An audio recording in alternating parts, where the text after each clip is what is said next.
What is up, humans of the cardboard? Welcome back to Just Nuts, guys. Today, I've got a Cyberdark profile for you. Got my structures in this week. Went to locals and actually went 3-2. And you know what? There were some interesting things in there. The deck performed better than I thought it would. Okay, I will say this: the structure deck version is not great. It's very interruption prone. It's very hard to like end on stuff if your opponent interrupts any of the key parts of the combo. The only way it like plays through it is if your opponent doesn't know what they're hitting and they like negate like a non-necessary search card. That's really the only thing that like you play through usually. But still, you know, got it done today. 5 rounds, got 3-2. Didn't top, but I did get 3-2, which is pretty good. Round 1, I played against somebody. Who did I play against? I can't even remember now. Oh boy. Round 2, I played against Abyss Actor. Round 3, I played against Fluffles, but this was like an older style Fluffles, like more OTK variant, and the deck just rotates resources pretty well. Once I had stuff set up with like equips with like cannon and claw, he popped stuff to clear my board, but then I'd like draw a card and add a follow-up, and if he couldn't kill me, I was able to just like reestablish and like go from there. That was fine. Round 4, played against Dragon Link, got my cheeks waxed. Had a chance in game 2 to do it. His hand was not great, and I went for a greedy hand trap play, and it worked out because the rest of his hand wasn't amazing. But I think that was my only chance at winning. And but it didn't matter. I didn't have a play on my end, unfortunately. Oh no, he had double hand traps. That's right. I actually had a pretty good hand, and he had double hand traps, so I wasn't able to break it. And then round 5, I played against Virtual World, and I actually 2-0'd Virtual World. Won the die roll, made the best board. The board is literally like Cyberdark End Dragon, Cyber Darkness Dragon with 2 equips on field for double negates, and Cyberdark Invasion set. So literally had like triple Omni Negate with a towers and the Cyber Dragon Seeger. So it was pretty good. Those are the matchups. So let's get in the list real quick. Nothing too crazy here. It's going to be a lot of structure deck stuff with a little bit of non-structure deck stuff thrown in. Triple copies of Cyberdark Cannon to start, triple copies of Cyberdark Claw, and triple Chimera. At first I was only trying to play 2 Chimera, but the idea there is that like if somebody really knows what the deck is doing, then if you have Veiler or Imperm, you almost always want to be hitting the Chimera on that. Because if he doesn't resolve, you don't make Power Bond live to banish from grave. And if you do that, like they can't get to any of their actual impactful extra deck monsters. And so the idea of playing 3 is some combos, you want to go through 2 of them. You actually do. Because it helps you just get extra names engraved that way. And so by having the 3rd, it means I could get negated on the first one, and then on the next turn I could try and summon one again and send. I'd already have all the materials set up in grave. I would just need it to resolve to get Power Bond live, and then I'd be able to like win the duel from there. And then Claw's amazing. It's the best Cyberdark card in my card monster, I would say, because it searches like the best cards. And then Cannon. Cannon is less good than I thought. Unfortunately, it only adds Cyberdark machine monsters, so it cannot add Claw. So I thought it was better, as I thought they rotated into each other. But unfortunately, Claw can get you to Cannon. Cannon just can't get you to Claw. That's why Claw's the best one. So you know what? Let's take Cannon. Let's go ahead and put Claw on top. All right, moving on here for the OG Cyberdarks. I'm only playing 2. I think 3 is fine. I think if you're playing a pure structure deck variant, you probably should be because, what's his face?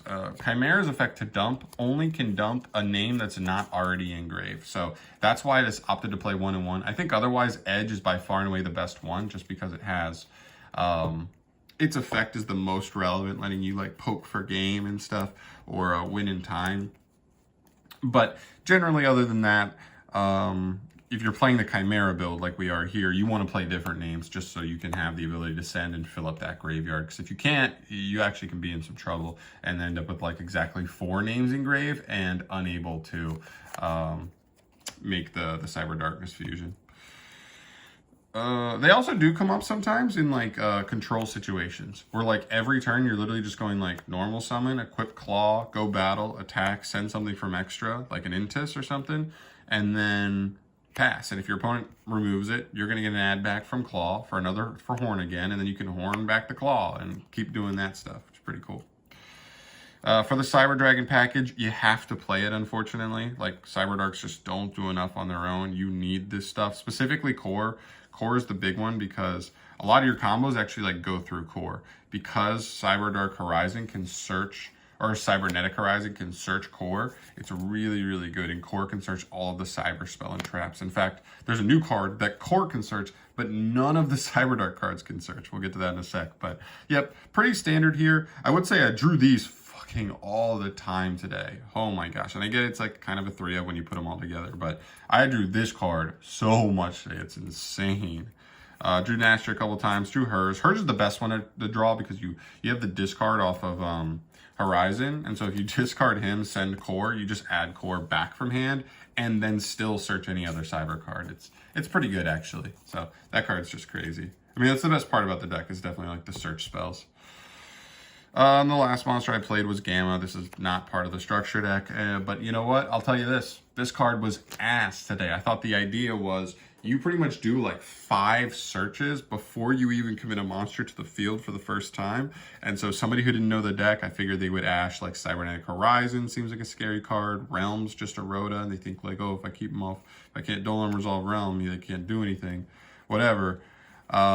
I did get Ash once or twice on like Horizon, but never had Gamma in the hand. And then I feel like I only drew Gamma going first in duels where I didn't get hand trapped. And so it was like really, really bad. I also drew Driver like 3 times, but you know how that goes. You know how that goes. Anyway, moving on to the spells, the searching cards. This is what makes the deck so good. Not so good, but good. And it's the best part about the deck, I should say. It is that the deck searches so much. You literally have 3 Rhodas here. You've got technically Claw and Cannon are like Rhodas as well. And then you have Core. That's also like the best normal summon in the deck that's a searcher. So the search ability deck is out of this world. It is pretty consistent. I think I only super bricked once where the hand was like unplayable. It was like, my hand was like Power Bond, Chimera, Impermanence, Judgment, post side, and like maybe Overload. I can't even remember, but it was horrible. This card's crazy. Dumping from hand and deck as cost is really good. Sometimes it can allow you to just do like, if you open Core or hers, you like just discard one of them, send the other, and that way even as cost, if they hand trap this, you still just like add Core back to hand, which is pretty decent. Because then you also have hers set up in grave, which if you can get it equipped when it's sent, it'll still get you another search. Then Realm's insane. This card just gives you an additional normal summon. That's what makes it so good. As well as like after rotoing, so it kind of is just like emergency teleport. Then for some, shitty fusion cards, double Power Bond, 1 Overload, 1 Cyber Eternal. This card's tough. I think you have to play 2 of it in this variant though, because the only way you get to banish from grave with Chimera's effect is if you resolve him to search for a Power Bond. If you don't search Power Bond, you cannot do it. So if you open Power Bond, you cannot do the banish from grave. So you discard the Power Bond you drew to search the second one, and then that one will be usable. Luckily, I did not draw both in any duels today. Thank God. Overload, kind of funny. It's not searchable because I'm not playing Verte Anaconda or anything. So that's weird, but okay. And then Cyber Eternal. This card's actually, like, it's a fine 1-of. That's pretty much all I have to say. I mean, like, unfortunately, the ruling doesn't work the way people would like it to, where, like, if you could just use Horizon to send something like Cyberdark End or Cyber Darkness Dragon, you cannot reborn it. I know it says ignoring summoning conditions, but that's just specifically what's written on the card. It does not bypass the ruling in the game where if a monster has never been correctly summoned yet from the extra deck, it cannot be reborn from grave yet. Unfortunately, I wish it said it could, but it is what it is. So, but it is still important for going like the full combo. You search it off of core, doing the full combo, and it lets you end on like double negates with Cyber Darkness and the towers with a Seeger and Cyberdark Invasion. That's the best combo. I did it twice today, I think. So for the traps, double Cyberdark Invasion, 1 Cybernetic Overflow. Kind of want to play 3 of this. To be honest, this card was really good when I saw it, and I felt like I wanted to search it every time I didn't see it. Because whether you go combo or if you don't go full combo, you're hopefully at least going like into Horn or Edge just to equip something from Grave, just to try and set up like a floaty board state. And this card just helps with that because like not only does it like let you float more consistently and not let your opponent like just break you easier, but it also gives you like disruption. And it's also follow up, and having 2 at the same time is actually good. So, and then Overflow is really good a couple times, bad, really bad exactly once. Like if it's the only Cyber Dragon card you draw, it's horrible, but other than that, it's usually pretty good. And then the triple impermanence. You gotta play it. The structure deck that has impermanence in it, why not? Into the extra, double Cyberdark and Dragon. This one has like the weird coloration thing, because I guess there were some quality control problems. See how there's like this weird blue line through here? I like it actually. It's the only one I summoned. Card's kind of crazy. This card just single-handedly beat Abyss Actor. He was like, yeah, I just lose. He was like, the only way I beat that is if you like pop my Waking the Dragon. So I was like, oh, so I just will summon this first and never activate any monster effects otherwise. Double Cyber Darkness and the Cyber End. This is like the basic ones you summon more often than not. I don't even know if you need 2 and 2 to be honest. So I do think there's some wiggle room, or if you want to play a non-budget version, Prosperity is something to look at. But yeah. 1 Chimera Tech Rampage Dragon. This card's good for sure. Didn't end up making it today. Over Dragon and Eternity. Didn't summon any of these today, but I'll tell you what, last card I cut out of my deck, like literally 5 minutes before the tournament, was Cyber Twin Dragon, and boy, I wanted to summon him like 3 to 4 times today. Or just like you either hard draw, Overload Fusion or Power Bond, and you just want to raw use them. Send 2 monsters from hand or field just to make something big with double attack. And like, I mean, Cyber Twin is 5,600 attack with double attacks, right? You just have to take the 2,800 damage. So you can even potentially, I had a situation where I literally could have just won the game by OTKing if I played Cyber Twin, and I did not have it, so I lost. And I was very upset about it. So definitely play Cyber Twin. I don't know if any of those, obviously Rampage is a must play. But I don't know about these 2, to be honest. There was a couple times where I looked at them and I was like, it's just not worth, unfortunately. And the Chimera Techs, this guy never came up, but this guy came up like 3 or 4 times. I think you got to play him. I think like if you're not going to be able to play like, 10 plus hand traps in the deck, you have to take advantage of like Cyber Dragon's natural ability to go second just because of these. If anybody's playing Lynx, if anybody's playing Appaloosa, if anybody's playing Machines, you just immediately punish them like really hard for it. And you have to take advantage of that, I think, in a rogue deck like this. 1 Intis, this could arguably be 2, but the idea is Claw. Like I said earlier, when it's equipped to something and it battles during damage calc, you can pitch any monster from extra deck. So pitching Intis to get an extra pop is pretty nice. For Lynx, 1 Seeger, 1 Genius. Genius came up once. I didn't even use its effect. I just needed to clear monsters off my field, and it allowed me to OTK. And then Seeger was actually really big, especially because Fluffles. I probably would have lost game 1, but he didn't know what Seeger did. And he was also very new to locals. He was like, I don't know what I can ask about, what I can do. And I was like, bro, you can literally grab my card and read it. It's just, if anything's face up, you can read it. If they search anything, you can read it. And I was, he was cool. He was a really nice guy. But, yep, hopefully he'll be coming back and learn more and stuff. Because he's playing, Fluffles, cool deck. But yeah, so this card, like, he didn't realize, and then he attacked into it, and I kind of just punished him for it. And then he probably would have won if he had just popped the Seeger, to be honest. And the last card in the extra is Omega. The idea here is if I got hand trapped really early and I gammed on it, I'd be able to just plop the Omega and punish him for it. Otherwise, I didn't play any like links that make Omega or Gamma on my turn really great, but it is what it is. Never summoned it. Like I said, I didn't resolve Gamma a single time, even though I drew it like 5 times.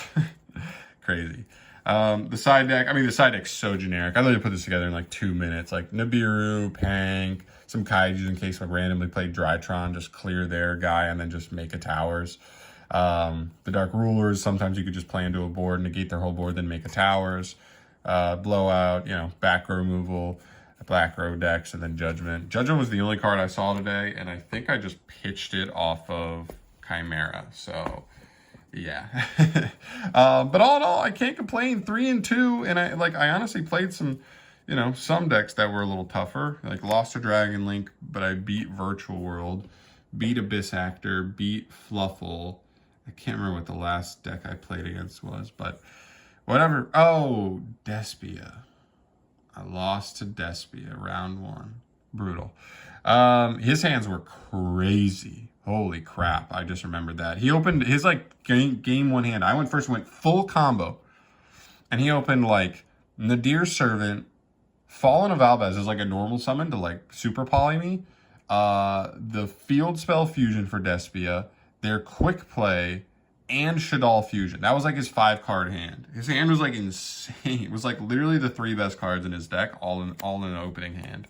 And I was like, fuck. And I literally negated the Quick Play Despia, or the Quick Play branded card. That card's a +2. It's crazy. Negated the Field Spell, so he couldn't Fusion Summon, and negated the Shaddoll Fusion. And then he just goes oh, no. He could resolve the Shaddoll Fusion, I think. I had to negate the Fallen of Albaz. That was his last bait. He normaled Albaz, and I was like, I have to clear this because otherwise I have no negates. If I don't, I might as well keep the body on board. And then he activated Nadir and Shaddoll Fusion. And I was like, fuck, dude. Your hand was crazy. But yeah. But that's going to do it for here today, guys. Thank you so much for watching. As always, let me know in the comment section down below what you would want to do. I think going forward, I would probably steer away from the towers and Cyber Darkness build. By Cyber Darkness, I mean this guy, trying to set up this guy with Chimera. And I think I would try and look more at the Dogmatica builds, which I think are a little better at consistently setting up interruption, as well as the Magician's Souls build will become very interesting, particularly after Battle of Chaos, because we get the Ritual Monster. We have weird ways to get to the Ritual Monster. Claw can pitch Arclight. Arclight search the Ritual, which gets you Magician's Souls.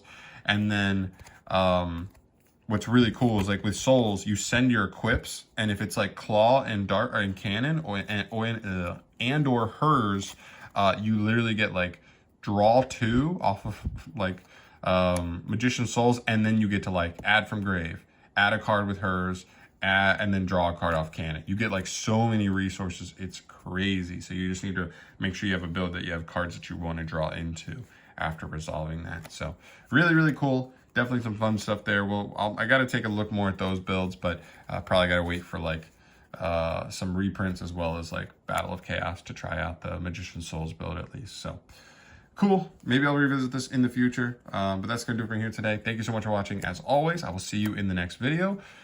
Peace.